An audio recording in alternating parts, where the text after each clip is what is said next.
Have you ever noticed that the more you love someone, the more you seem to lose them?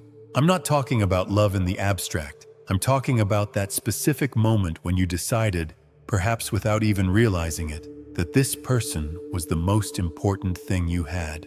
And then something changed. Not in them, in you, and in the way they started looking at you.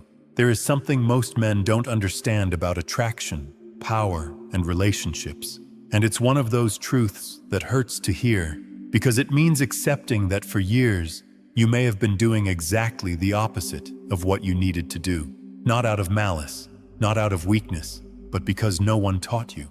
The world told you that love is demonstrated through sacrifice, through constant presence, through saying yes to everything, through putting yourself last so the other person can come first. And you believed it. And right now, as you listen to this, you may be thinking about someone, a specific person, a specific situation, a pattern that has repeated itself too many times in your life to be a coincidence. Because this is not a coincidence. It's a mechanism, a psychological mechanism that has been operating silently for centuries. And today, we're going to dissect it together. More than 500 years ago, Niccolò Machiavelli wrote what historians called a political manual for princes and rulers. But beneath the politics was something far deeper, an understanding of human nature in its rawest form, without illusions, without excuses, without the stories we tell ourselves to feel better. What I'm going to share with you today is rooted in that understanding, not because Machiavelli was a genius of love, but because he understood people as they truly are, not as they wish to be. And that understanding still feels uncomfortable 5 centuries later. So if you're ready to hear something that could change how you relate to yourself and others, stay. Because this isn't cheap motivation or another love yourself more speech. It's a psychological breakdown of why you lose attraction, respect, and the people you desire most, and what you need to change so it stops happening. Let's start at the beginning, with the most common mistake, the one you've probably made yourself. At some point in your life, someone mattered to you so much that, without realizing it, you stopped mattering to yourself. Not all at once. It was gradual. A small concession here, a minor surrender there, a silence when you should have spoken, a smile when you should have set a boundary. And each of those small decisions was sending a message. Not the message you wanted to send, I love you, I'm here for you. The real message the other person received was different. I don't value myself enough to demand to be treated well. Psychology has been studying this for decades. There is a phenomenon that research has called the paradox of need, and it is so counterintuitive that when you first hear it, you almost don't want to believe it. The paradox works like this. The more you need someone, and the more visible that need becomes, the less attractive you become to that person. Not because they are cruel, not because they don't care about you, but because the human brain has an instinctive response to the need of others. And that response is not desire, it is distance. Think about it from your own experience. When someone has attached themselves to you in a way that made you uncomfortable, when someone depended on your messages to feel good, when someone reorganized their entire life around you in a way you never asked for, what did you feel? Attraction? Desire? Or a strange kind of pressure? An urge to create distance? To breathe? Exactly. Now imagine that you have been that person for someone else. And the hard part is, you probably have. Probably in some relationship, at some point, you made another person the axis around which your life revolved. And you did it out of love, out of the genuine intention to show that person they mattered to you. But the effect was the opposite of what you expected. Machiavelli understood this in a way that is brutal in its clarity. He wrote that men in general judge more by their eyes than by their hands. That is to say, what they perceive carries infinitely more weight than what actually occurs. They are not evaluating you by your intentions. They are evaluating you by what you project. And what you project when you place someone at the center of your existence is personal scarcity. It is the absence of self-worth. It is the most powerful signal of insecurity that exists, because you don't have to say it in words. It is transmitted in every gesture, in every decision, in every time you choose that person above yourself. And here comes something I need you to understand very clearly, because if you don't, Everything else is going to sound like manipulation, and it isn't. We are not talking about becoming someone cold. We are not talking about playing psychological games, pretending indifference, or treating anyone badly.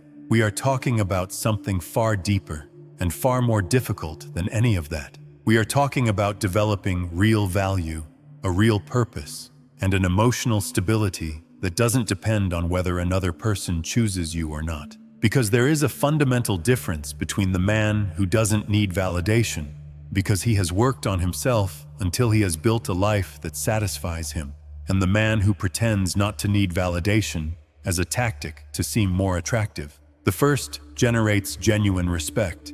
The second generates confusion for a while and then collapses, because what has no roots cannot sustain itself. Let's talk about how respect works, because there is something about it that very few people understand correctly.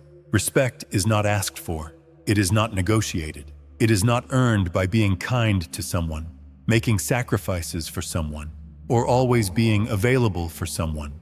Respect is an instinctive response that the human brain generates when it perceives coherence, when it perceives that the person in front of it knows what they want and is willing to sacrifice external approval to maintain it. There is a study I find fascinating in this context. Researchers at Harvard University analyzed behavioral patterns in relationships for years and reached a conclusion that challenges everything we had been taught. They found that people who set clear boundaries and maintain them, even when that creates conflict, are consistently perceived as more attractive, more trustworthy, and more respectable than those who avoid conflict at all costs by being compliant.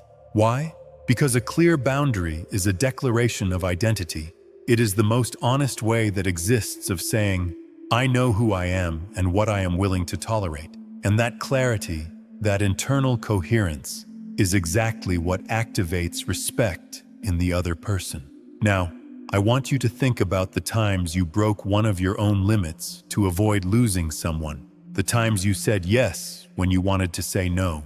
The times you endured behavior that made you feel small because you were afraid that if you set a condition, the other person would leave. And I want you to ask yourself something. Did it work? Did that person respect you more because of it? Did the relationship improve? Or did the other person unconsciously respect you less because they had just seen that their actions had no consequences?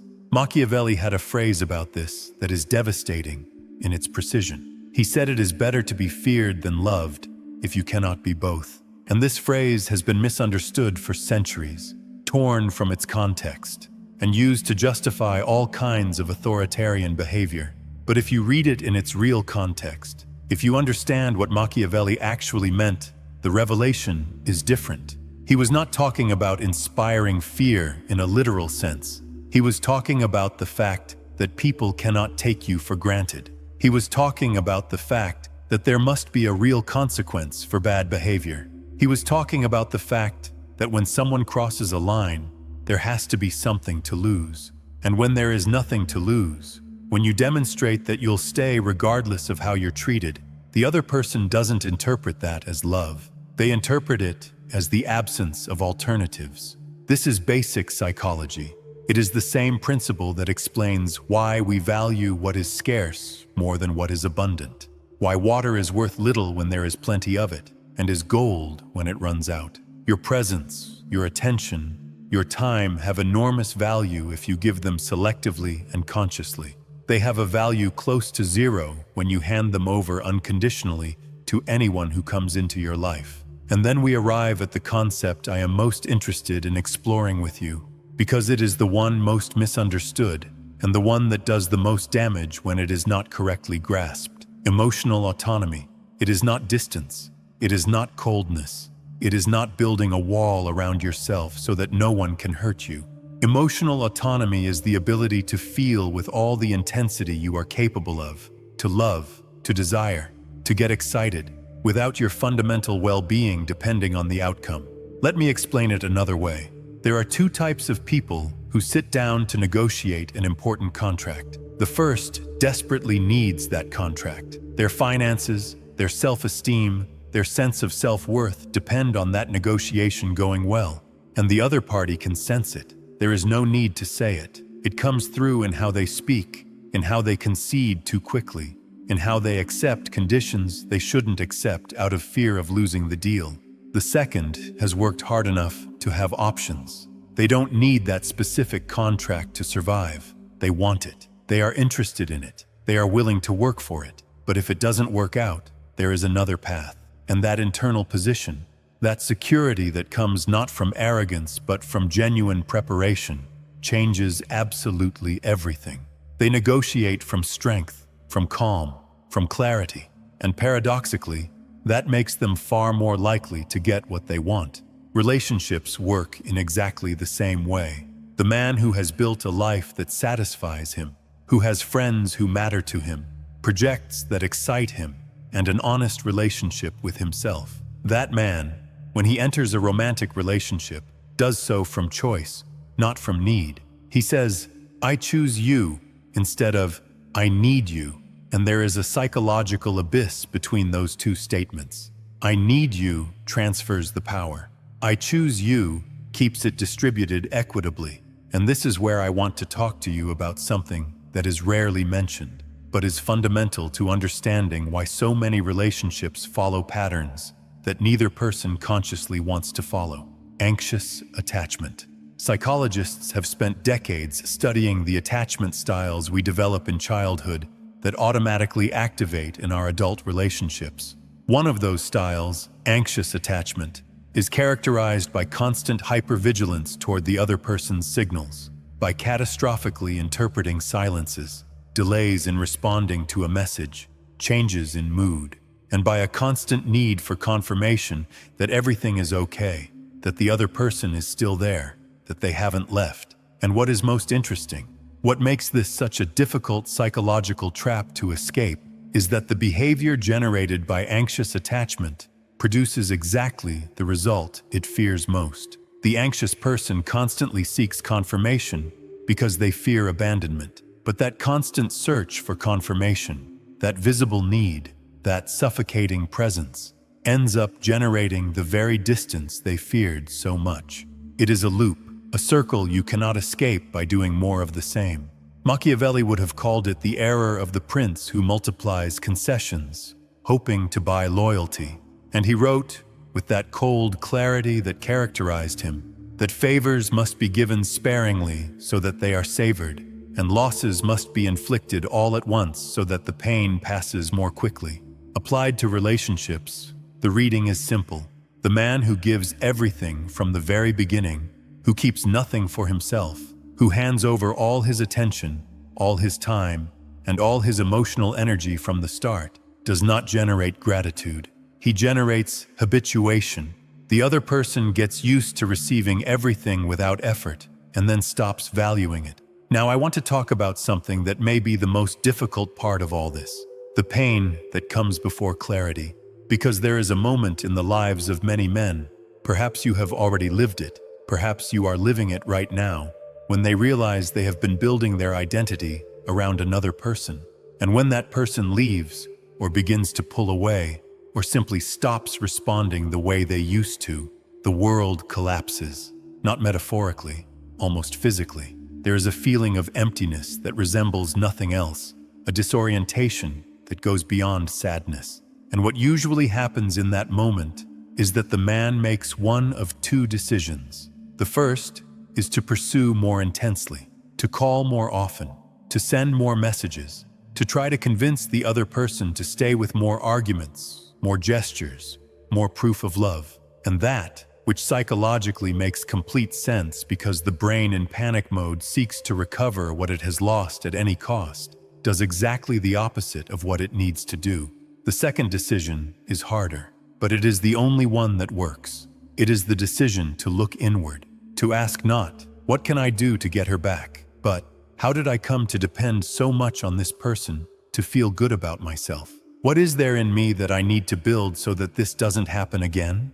And this is where we enter the most important territory of this entire analysis. Because everything we have talked about so far, respect, limits, emotional autonomy, has one root, a single root from which everything else grows: purpose. The man who has a clear purpose, who knows where he is going, and why he is going there, has something more valuable than any tactic, more powerful than any seduction technique, more lasting than any psychological strategy. He has direction. And direction, the sense that someone knows where they are headed in life, is one of the most deeply attractive signals that exist from an evolutionary standpoint. Think about it in evolutionary terms for a moment. For hundreds of thousands of years, survival depended on the ability to find resources, navigate the environment, and make decisions under pressure. The man who had a clear direction was the one who brought food to the group, who led when the situation demanded it, who made decisions when others hesitated, and that ability generated, inevitably, respect and attraction. Today, the context has changed, but the psychological mechanism remains active. You don't need to lead a tribe, but you need to know what you want to build with your life, what kind of person you want to be, what matters enough to you to invest your time and energy in beyond relationships. And when you have that, when you truly have it, and not just as something you say for appearances, everything changes. Not just how others perceive you, how you perceive yourself, and that difference is what moves everything. There is something I want to explain to you about emotional self-control, because it is probably the concept that generates the most confusion. Emotional self-control is not suppressing what you feel. It is not pretending it doesn't hurt when it does, or acting as if you don't care when you do. That is dissociation, and it is the opposite of what we are looking for. Emotional self-control is the ability to feel with full intensity what is happening without letting that intensity dictate your actions. Machiavelli wrote about virtù, a complex concept that translates poorly into English because it encompasses far more than virtue in the moral sense. Machiavellian virtù included the ability to adapt, to act with determination, and to keep a cool head when circumstances try to steal your calm. It was the combination of inner strength and outer flexibility. Applied to emotions, this means you can feel anger without acting from anger. You can feel fear without letting fear make your decisions.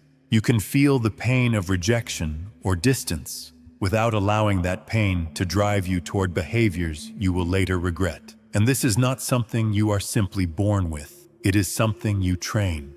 The brain is extraordinarily plastic, and one of the most consistently repeated findings in neuroscience over the past 20 years is that the capacity for emotional regulation can be developed. It is not a fixed trait. It is not a destiny determined by your childhood or your natural temperament.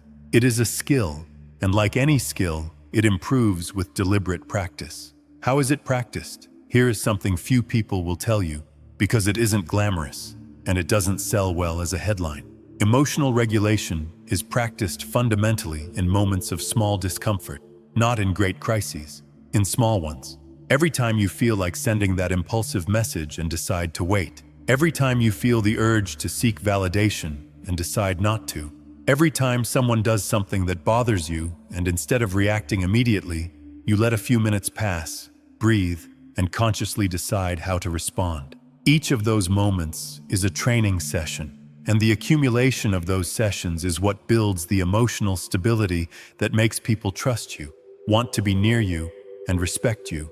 Now, I want to talk to you about something that has a simple name but hides an enormous psychological complexity. External validation. We all seek it. It is completely human to seek it. We need to know that we matter, that we are seen, that what we do has value to someone else. The problem is not seeking validation. The problem is when the validation of one specific person becomes the main criterion by which you judge your own worth. When that happens, and it happens in very subtle ways, every interaction with that person becomes an exam. If they reply to your message quickly, you pass. If they take a while, you fail. If they are in a good mood with you, the day is good. If they seem distant, the day is a disaster. And suddenly, your emotional state, your productivity, and your ability to enjoy anything else in your life are held hostage by the mood and decisions of another person. This is not love. This is emotional dependency, and the difference between the two is fundamental. Genuine love, the kind worth having, the kind that is sustainable over time, is what happens between two people who choose each other, who prioritize each other, who take care of each other, but neither of whom needs the other to function. Two complete lives that meet and decide to walk together, not two half-lives searching in the other for the missing half. The attraction generated by the first dynamic is enormous. The codependency of the second can create a very high emotional intensity at the beginning, a kind of passionate storm easily confused with deep love, but which is fundamentally unstable. Sooner or later, that dynamic wears both parties down. The dependent one because they live in a state of permanent anxiety, the other because they carry a weight they never asked for, and that eventually becomes exhausting. Machiavelli observed something about power that applies perfectly here. He wrote that whoever depends entirely on fortune is ruined when it changes. In relationships, fortune is the other person's mood, their decisions, their attention. And the man who builds his stability on that is building on sand. I want to explore with you now a territory that is often discussed but rarely understood: the concept of limits. A limit is not a threat. It is not an ultimatum. It is not a way of controlling the other person. A limit is simply a declaration of what you are willing to tolerate and what you are not, and it belongs to you. It has nothing to do with what the other person does or doesn't do. It has everything to do with what you decide to accept in your life. The distinction is crucial. A man who says, "If you keep this up, I'm leaving," is trying to control someone else's behavior with a threat. A man who says, "This behavior is not something I accept in my life," and then acts accordingly, is not trying to change the other person. He is acting from his own clarity about what he wants and what he does not want. Why does this generate respect? Because it communicates something very specific about that person's psychology. It communicates that they have standards, that their presence is not a free and unconditional gift, but something that must be earned, that they value themselves enough not to remain in situations that make them feel small. And curiously, although it may seem contradictory, that is exactly what generates the desire to stay in the other person. Not always. Not in all relationships, but in healthy ones. Because people who have a clear sense of their own value recognize and appreciate that same sense in others. The problem is that many men are afraid to set limits because they are afraid of losing. They have learned somehow that being demanding means being difficult, that having standards means being arrogant, that asking to be treated well is asking for too much. And that is one of the most destructive messages we have internalized as a society. You are not asking for too much when you ask to be treated with respect. You are not being difficult when you say there are things you don't accept. You are not being arrogant when you clearly know what you deserve. You are simply someone who knows themselves. And that, I repeat, is irresistible. Now, let's talk about something I find to be one of the most complex and interesting topics in all of relationship psychology: the difference between loneliness and abandonment. Abandonment is something that happens to you. Loneliness is something you choose. Many men tolerate relationships that don't do them any good, relationships in which they feel invisible, undervalued, and constantly in emotional debt, because the fear of loneliness is greater than the discomfort that relationship causes them. And that is understandable from a human standpoint. Completely understandable. Loneliness hurts. The brain processes it as a threat. It is not a weakness to feel afraid of being alone, but there is a distinction that can change everything when you understand it deeply. Being alone and feeling lonely are not the same thing. You can be surrounded by people. You can be in a relationship. You can have a calendar full of social commitments and still feel profoundly lonely. Or you can be physically alone, with no one by your side at a specific moment, and feel completely whole. The feeling of loneliness does not come from the absence of people. It comes from the absence of connection with yourself. And that connection, that relationship you have with your own life, with your own purpose, with your own values, is exactly what we are building when we talk about emotional autonomy. The man who has a rich and honest relationship with himself does not need another person to feel complete. He can desire someone, choose them, love deeply, but he doesn't need to. And that difference, that subtle but monumental difference, is what separates a healthy relationship from a codependent one. Machiavelli spoke of how the leader must be capable of being alone with his thoughts, of finding clarity in silence, of not needing the constant approval of the people to know he is making the right decisions. That ability to operate from within, without constantly needing external validation, is what allowed him to act with real freedom. In relationships, it works in exactly the same way. Emotional freedom, the freedom to choose without fear dictating the choice, is only possible when you don't need the other person to survive emotionally. I want to talk now about something concrete, something practical, because everything we have explored so far can remain at the level of ideas if we don't bring it down to earth. How does this actually begin to change in real life? It starts with a question that seems simple, but requires brutal honesty to answer correctly. The question is, am I in this relationship or in this dynamic because I genuinely choose it, or because I am afraid of what would happen if I weren't? That question is what distinguishes the man who loves from the man who depends. And the honest answer, the one that surfaces before the ego has time to intervene, will tell you everything you need to know. Because there are relationships we continue not because they are good for us, but because we have invested so much in them that the idea of leaving feels like an unacceptable loss. Economists call this the sunk cost effect, and in relationships, it works in a devastating way because it keeps us trapped in situations that don't build us up simply because we have already spent so much time, so much energy, and so many emotions on them. But time that has passed cannot be recovered, and the relevant question is never how much you have already invested. The relevant question is always, what do you want to invest from this moment forward? Self-knowledge, the ability to look at yourself honestly and see both your strengths and your destructive patterns, is the starting point for everything. You cannot change what you cannot see, and you cannot see what you are not willing to look at. Machiavelli wrote that the prudent man always seeks the paths traveled by the great and tries to imitate those who have been excellent, not to achieve their exact greatness, but at least to carry their fragrance. What this means in modern terms is that learning from those who have walked the path before you, from those who have understood these mechanisms, is one of the most intelligent ways to move forward. You don't have to discover everything by yourself. You don't have to learn only through pain. You can choose to also learn through understanding, through reflection, through the conscious will to understand how your own psychology works, so that you stop being its victim and become its master. And now I want to take you to a place that may be the most revealing of everything we have discussed. I want to talk to you about self-respect as a foundation, not as a consequence.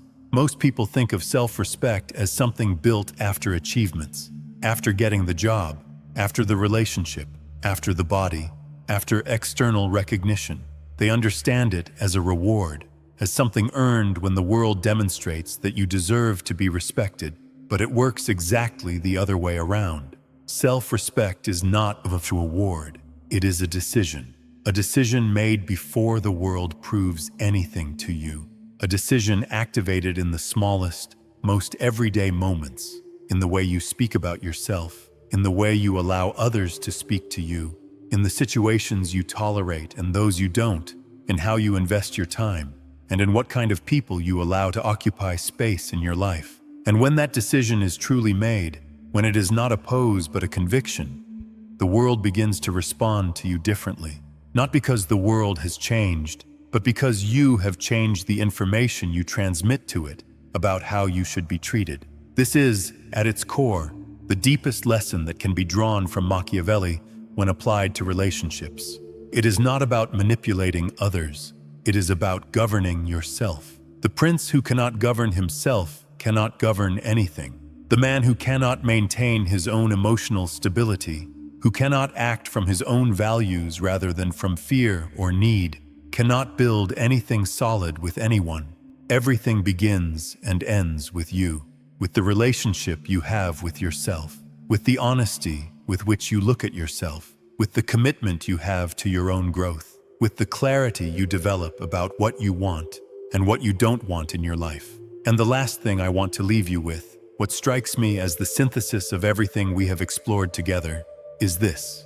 Attraction is not achieved by being less. It is not achieved by reducing your needs, suppressing your emotions, or feigning an indifference you don't feel. Genuine attraction, deep respect, and the relationships that are truly worth having are built by being more yourself, more authentic, more committed to your own path, more capable of being well within yourself without depending on anyone to come and complete you. The man the world respects is not the one who has learned to need nothing. He is the one who has learned that he doesn't need the approval of others to know who he is. And that is a freedom no one can take from you, because it depends on no one but yourself.